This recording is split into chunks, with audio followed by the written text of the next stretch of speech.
Uma umfana esethi uzogeza esethi uzogeza umuzi nentombazane, kuyaye kube ukuthi mhlawumbe intombazane kade ihamba nentombi. Kuyaye kwenziwe njani le mbuzi le kuyaye kubizwe intombi zizoyidla noma idliwa yinini abomama. Lalela, yaphinda lapho izinto ziba ziningi, imizi ayifani, okwenzekayo kwenzeka ngokungafani, nendawo kwenzeka ngokungafani. La nangabe intombazane ikhuleliwe, yazi ukuthi ikhulelwe kabani, kufuna bazogeza umuzi, kufuna bazogeza intombi, kufuna bageza isizwe.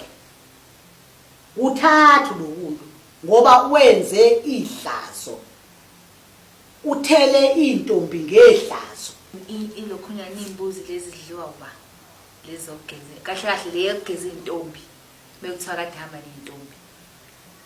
Hayi ayidliwa le mbuzi intombi, azidli nangebhadi.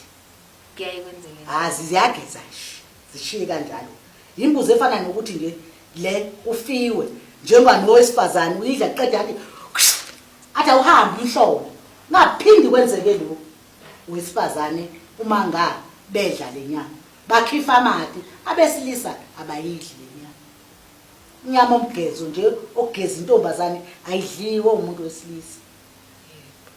Laba besifazane nebeyidlile nje uyayidla uqeda kwabanye bakhifa ukuthi nje angaphindi kwenzeke lento le ekhaya.